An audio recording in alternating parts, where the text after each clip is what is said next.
નમસ્કાર મિત્રો, વિડીયોમાં તમારું સ્વાગત છે। તો મિત્રો, અત્યારે હાલની ખૂબ જ મોટી અને દુઃખદ ખબર સામે આવી રહી છે। ત્યારે મિત્રો તમને જણાવી દઈએ કે પૂર્વ કેન્દ્રીય મંત્રીનું નિધન। જી હા મિત્રો, તો અત્યારે હાલની આ ખૂબ જ મોટી અને દુઃખદ ખબર સામે આવી રહી છે। ત્યારે મિત્રો, કાનપુરથી 3 વખત સાંસદ અને પૂર્વ કેન્દ્રીય મંત્રી શ્રી પ્રકાશ જયસ્વાલનું નિધન થયું છે।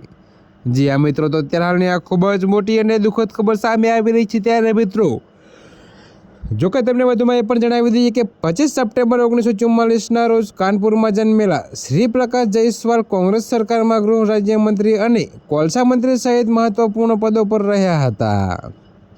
જી હા મિત્રો, અત્યારે હાલની આ ખૂબ જ મોટી ખબર સામે આવી રહી છે। ત્યારે મિત્રો, તમને એ પણ જણાવી દઈએ કે છેલ્લી લોકસભા ચૂંટણી પહેલાં તેમના ભાઈ પ્રમોદ જયસ્વાલ કોંગ્રેસ પાર્ટી છોડીને ભાજપમાં જોડાયા હતા। જોકે મિત્રો, જયસ્વાલ લાંબા સમયથી બીમાર હતા। જી હા મિત્રો, તો અત્યારે હાલ માટે આટલું જ। મળીશું નવી અપડેટ સાથે। અને જો તમને મારા વિડીયો પસંદ આવતા હોય તો વિડીયોને લાઇક, કોમેન્ટ, શેર અને અમારી ચેનલને સબસ્ક્રાઈબ કરવાનું ભૂલતા નહીં મિત્રો।